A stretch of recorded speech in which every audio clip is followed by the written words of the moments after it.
শুধু ভগবান, কেউ ছোট করে দেখার সুযোগ নেই। যদিও কলা বলা হয় রামকে, হ্যাঁ, তবে বিষয় হচ্ছে সাংস আর সং হল কৃষ্ণ, কিন্তু ওনার মধ্যে পার্থক্য করলে অপরাধ হয়ে যাবে, পার্থক্য করা যাবে। হনুমান তো অষ্টসিদ্ধি জানত না, 18 সিদ্ধি জানত হনুমান। এখন দেখে কি এই যে পাহাড় একটা নিয়ে আসে সমুদ্র বন্ধন করার জন্য, সে পিছনে তো অনেক ইতিহাস আছে, তাই না? ভগবান পর্যন্ত স্তুতি করছে, মর্যাদা, সে সাগরের মর্যাদা রক্ষা করছে ভগবান রাম, এই যে মর্যাদা পুরুষোত্তম। সে তো নরলীলায় আসছেন এবং কি করছেন, সাগরকে স্তুতি করছেন, সাগর কথাই শুনেন। এই জন্য মাঝে মাঝে 2-1টা লাঠিও ধ্যান গেল আগে, যেই মানে হুঙ্কার দিয়ে উঠছে তখন আবার সাগরই হাজির হচ্ছে, বলছে যে যা শেষে বলছে তোমার এখানে নদী নল নীলের ছিল, পাহাড় দলে করে ভেসে উঠতো, আর বলছে না আমার সমুদ্রে তুমি যা গাছ পালাও আর পাথর ফেলাও, যা পালাও সব ভেসে উঠতো। সাগর কিন্তু বলছি। আর ওদিকে নল নীলেরও ছিল যে তুমি যেটা স্পর্শ করা পাথর ভেসে উঠবে জলের মধ্যে। যা সেটা 2 রকম থাকতে পারে, দুটাই ঠিক, কোনো ওখানে ভুলের কিছু নেই। এইভাবে এটা তো ভগবান এক সেকেন্ডে সব মানতে, কারণ এটা আমাদের সুযোগ দিছে। আয়না যদি পরিষ্কার আমরা করি তাতে আয়নার তো কোনো লাভ লোকসান নাই, লাভ লোকসান হবে আমাদের, তাই না? তাই ভগবান সেবার সুযোগ দেওয়া এই কাজ, এই লীলাটা করছে মানুষ, ভগবান সেবার সুযোগ দিচ্ছে, আর কিছু নেই। আন্ডারস্ট্যান্ড? তো এখানে আমরা তখনই জয়ী হয়ে যাব যখন আমাদের ক্ষুদ্র দেহটাকে ভগবান নামে সম্পূর্ণভাবে উৎসর্গ করব, তখন ভগবান ভীষণ খুশি হয়ে যায়। কাঠবিড়ালি অথবা বানর, কোথাও কাঠবিড়ির কথা আছে, কোথাও বানর আছে, দুটাই ধরলাম। ওরা কাঠবিড়ি আর বানর কতটুকু ছোট না প্রাণী, ওরা কতটুকু পাথর আনে, এর সিনে হাজার হাজার কোটি গুণ পাথর নিয়ে আসে হনুমান। দেখি আমি একবার যা পাথর আনি, হ্যাঁ, বন্ধন করার জন্য, ওরা তো সারা জীবনেও পারবে না। ও আমাদের সামনে দিয়ে লাফালাফি করে কি দেখা যায়? আমি বড় সেবক, আর অত সেবকই না, কিসের সেবক? কিন্তু ভগবান ভাবটা দেখে, আর কিছু দেখে না। ভগবানের কোনো সেবার দরকার নেই। এই যে আমরা যা করি এগুলো তো আমাদের জন্য হচ্ছে, ভগবান এগুলোর কোনো দরকার নেই, কোনো দরকার নেই। এটা আমাদেরকে সুযোগ দিয়েছে, আমাদের চেতনা শুদ্ধ করার জন্য। এটা আমাদের জন্য ভগবান হয়তো কৃপা করছে মাত্র। এই দিয়ে কি করে? ভগবান কিছু খায় না, কিছু দরকার আছে আপনার। তো এখন হনুমান বলতেছে আগামী দিনে যদি তোদের দেখি তাহলে তোদের সব কিন্তু মাটির সাথে মিশাই দেবো, একটু পাথর লিয়ে ঘটি, সারা জীবন জানবি আমি একবার আনলেই তো হয়তো তোর সে সমান হবে না, তাই না? তোদের কিন্তু আমি ওই মাটির সাথে মিশে দেবো, তোরা সব একটাও বাঁচাবো না। বলে যদি রামের সেবায় জীবন যায় এর সে সুযোগ আছে? এই জীবন তো একদিন যাবে না, এ তো মরা, যেদিন জন্মেছি সেদিন তো মারা গেছি, কিন্তু না রামের সেবার জন্য যদি দেহটা ত্যাগ করতে পারি এই সুযোগ তো হারাবো না। বলে 80 দেশি আগামী দিন তোদের একটু মাটিতে মিশিয়ে দেবো। বলে তুমি যতই হুমকি ধমকি দাও, ভগবানের সেবার ছাড়া আমরা কিন্তু বাইরে থাকি, ভগবানের সেবার ছাড়া বাইরে থাকি। ঠিকই আগামী দিন ওরা সবাই আসছে, আর যেহেতু ওরা অষ্টসিদ্ধি জানা ছিল, তার পাটা একেবারে বহুদূর বিস্তৃত হয়েছে হনুমান, তাই না? আর যত ছিল কাঠবিড়ি আর বানর, তাই না, ওই পা দিয়ে মানে চাপা দিচ্ছে।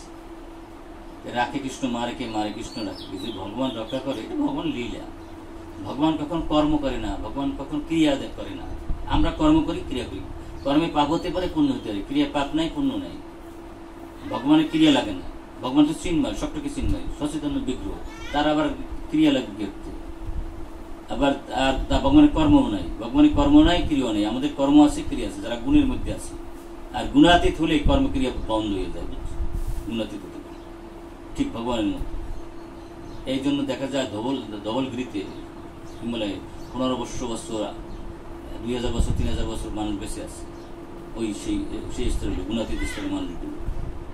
এটার বেশি লাভ নাই। ওই 1 লাখ হয়নি যাইয়া বসে আছে সাধনা করিয়া 10,000 বছর বাঁচলো, তো লাভটা কি বলেন? তার সুবরঙ্গী যে আপনারা আগে করতেছেন এটা আরো বেশি লাভ। একটা হইলো আপনার ভজন নন্দী, একটা হলো গোষ্ঠ নন্দী, তাই না?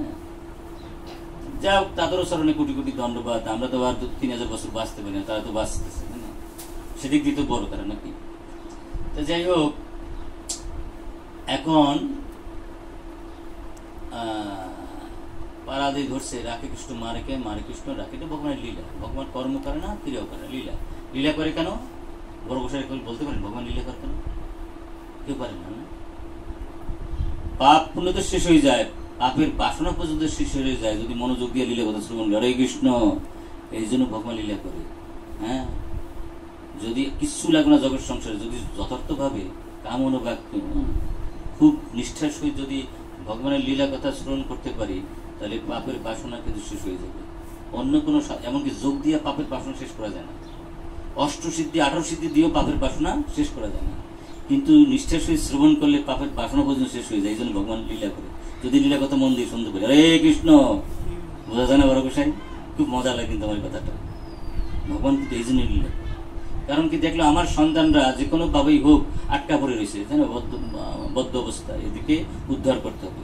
আমরা যদি নিষ্ঠার সহিত ভগবানের লীলা কথা শ্রবণ করি, আস্তে আস্তে আমাদের বন্ধনগুলো ছেড়ে যাবে। হরে কৃষ্ণ, পাপের বাসনা পর্যন্ত ছেড়ে যাবে এবং আমাদের ভিতরে চিন্ময় ভাব চলে আসবে। আর চিন্ময় ভাব আসলেই সেই চিন্ময় অধিকারী ভগবান নিজে এসে আমাদের নিয়ে যাবে। হরে কৃষ্ণ। নইলে গোকর্ণে যে ভাই 7 দিন ভাগবত পাঠকে কি ভগবান নিয়ে যেত? 7 দিন ভাগবত পাঠা নিষ্ঠার সহিত 7 দিন পর দেখা গেল সেই বৈকুণ্ঠরা নিজেই তার জানে উঠে নিজে ড্রাইভিং করে নিয়ে যাচ্ছে। তাহলে এই যে ভাগবত শ্রবণের যে ফল, এটা মিথ্যা কথা নয়, এটা পদ্ম পুরাণে আছে, আরো অন্য পুরাণেও আছে। শাস্ত্রের কথা কখনো ভুল না, কিন্তু আমরা যারা মূর্খ মানুষ উল্টো পাল্টা অভিযোগ করি, এইগুলো ভগবানের লীলা। তো কিরম লীলা করছে, উনি বমি করতেছে, রক্ত বমি। ভগবান কি রক্ত আছে নাকি?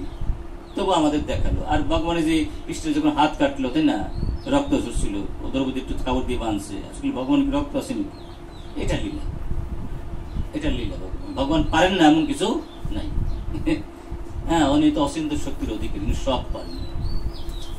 তা হনুমানের কানে গেছে যেরকম রাম রক্ত বমি করতেছে, রাম ভক্ত হনুমান কৃষ্ণ ডাকছিল যে হনুমান একটু নিয়ে আসো গরুর লেগে ঝগড়া পাতাইছে যে না, আমি কোনো কৃষ্ণ কৃষ্ণ কৃষ্ণ কৃষ্ণ বুঝি না, রাম যদি ডাকে তাহলে যাবে। শেষে ভগবান শ্রীকৃষ্ণ কিন্তু এসে দ্বারকায় রাম হয়ে দর্শন দিতে হয়েছিল হনুমান রেতে না। এবং যখনই গরুর ওর সাথে লাগাই দিছে হনুমানের সাথে, কি করছে, এক প্যাঁচ দিয়া গরুর রেস ওই 14 গুণের বাইরে ফেলাইছিল। এত শক্তি রাখে হনুমান, রামের কৃপা। যাই হোক, এখন যে এত ভালোবাসে রামকে, যা সবসময় বুকে তার আছে, বুক ছিল তো রাম সীতারে দেখাইছে, সম্ভব হয়েছিল, এরকম বক্ত তো প্রায় দেখা যায় না। তখন বলছে, আমার রাম রক্তভূমি করছে, কে বাসন যা তার বুকে আঘাত দিয়েছে? অত পাগলের মতো সব সেবা ছেড়ে দিয়ে চলে আসছে। এসে বলছে,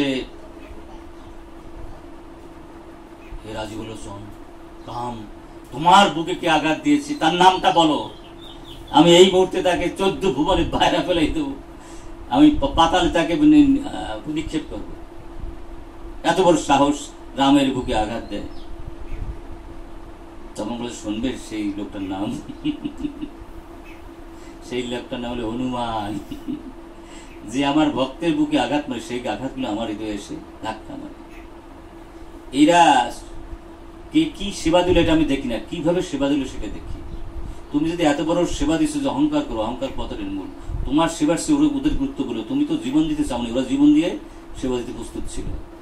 সেই হিসেবে ওরা যতটুকু ইট পাথর টানুক, তোমার ওই যে তুমি পাহাড় সমান, হিমালয় সমান যে পাহাড়, তার চেয়ে উত্তম ছিল।